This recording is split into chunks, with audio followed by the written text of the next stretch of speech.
Welcome back to the 8th Sittingbourne and Kemsley Light Railway podcast. This is part 5 of 6 and consists of the return journey to Sittingbourne Viaduct station.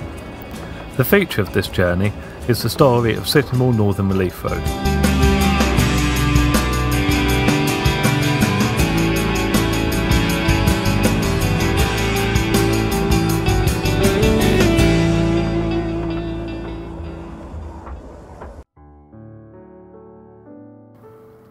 The main industrial centres of Sittingbourne are Eurolink and in the Kemsley paper mill area, where Kemsley Down is located.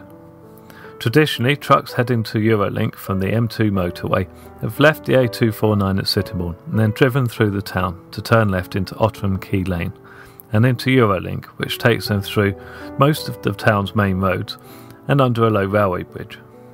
Since the opening of the new A249, the preferred route has been to come off the A249 at Bobbing and to use the Staplehurst Link Road to Mill Way, and then its fairly straight run into Eurolink.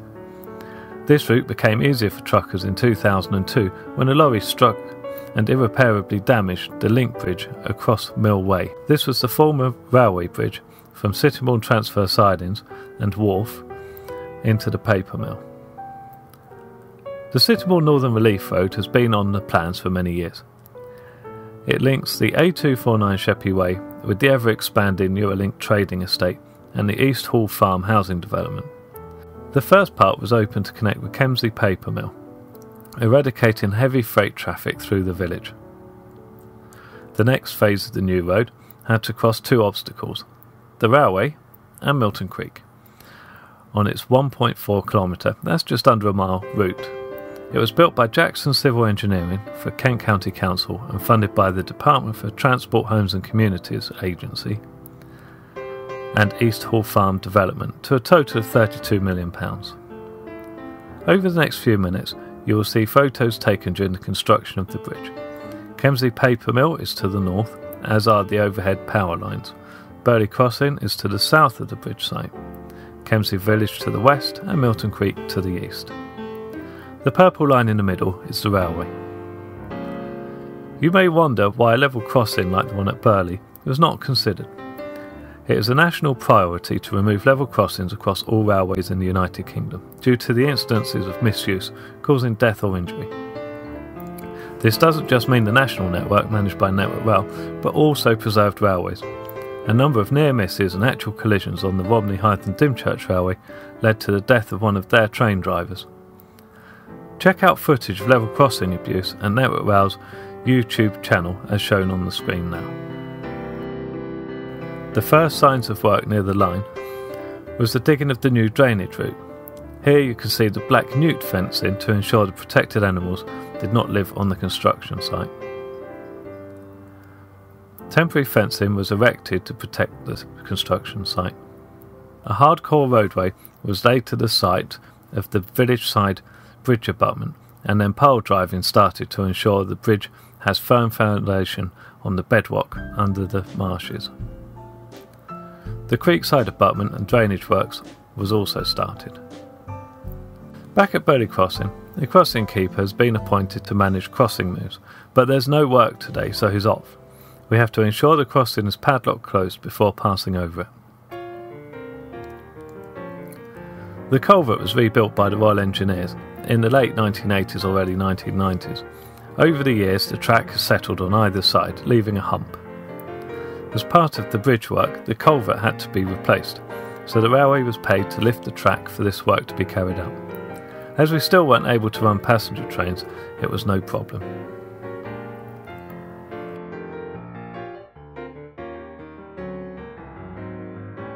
By now the culvert had been replaced and the foundations were growing. These are some of the piles nearest the railway. Note the formation of the embankment behind. Scaffolding on the creek side indicates the size of the future structure. On the village side, it looks pretty close to the track. The abutments completed, the bridge deck girders have been craned into place. Still quite a lot of work to do yet though.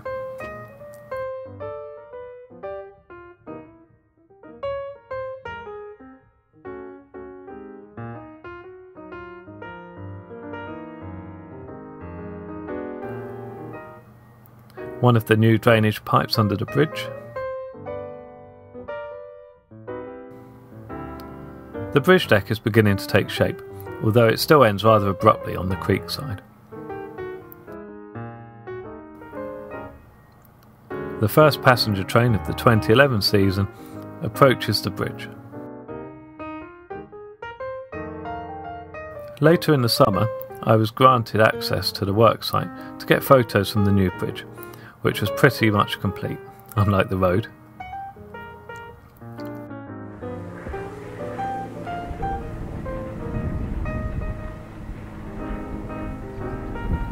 Here are a few clips of trains passing under the bridge.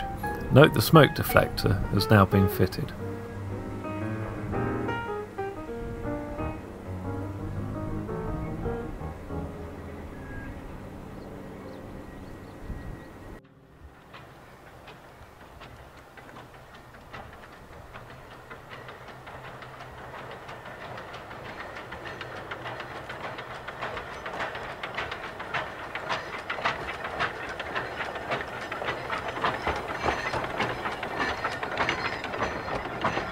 And now the road is open to traffic.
So what's the new road like to drive along? This is the complete journey from Kemsley Paper Mill roundabout to Eurolink and back.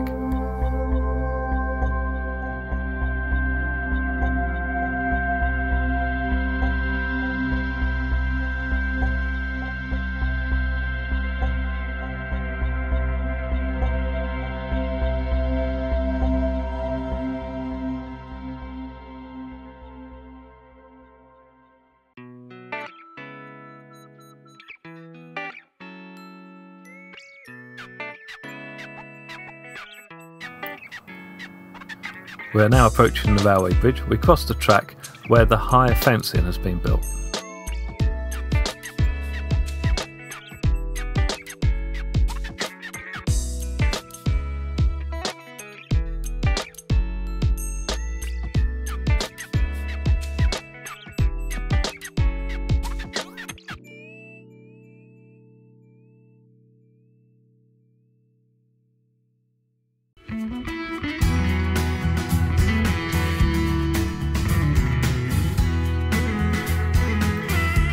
Next is Milton Creek Bridge.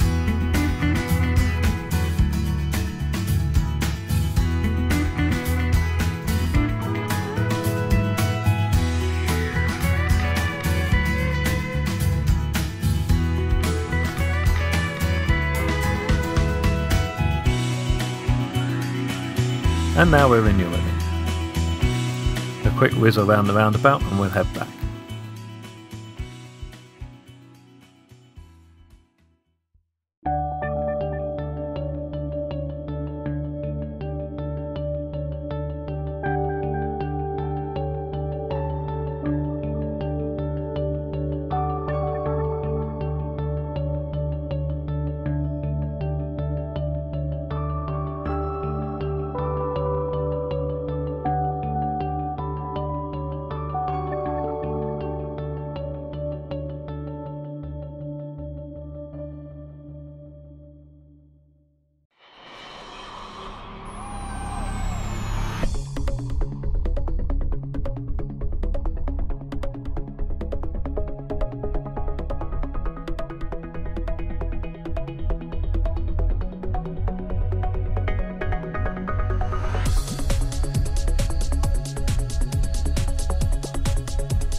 There's Kemsley Paper Mill as we approach the railway bridge, but it's almost impossible to make out the track.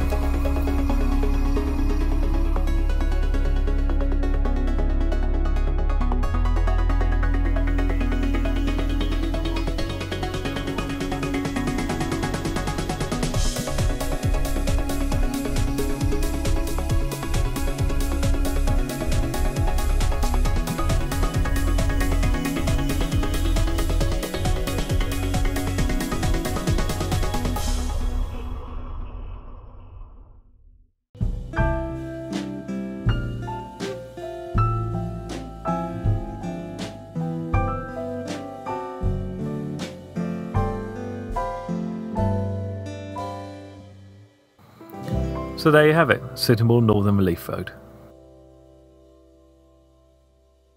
Our virtual journey is coming to an end. In the next and final part of podcast 8, we will arrive at Sittingbourne Viaduct Station and learn about model rail radio in onward connections. See you then!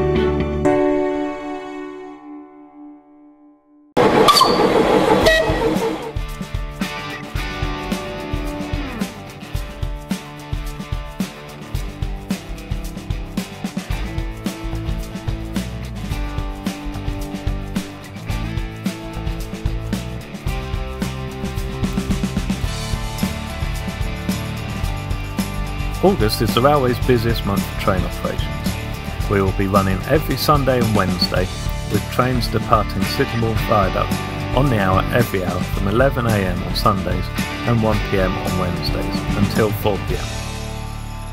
Trains depart Milton, Regis, Asda, Halt 5 minutes later.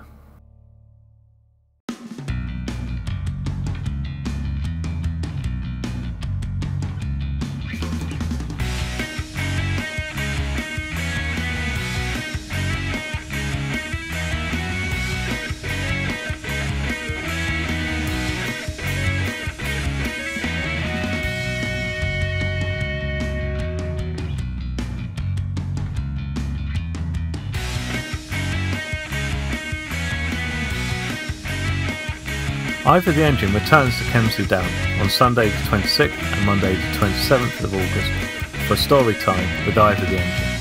This live-action storytelling event will see Either in action at Kemsley Down, and there may be an opportunity to ride behind him.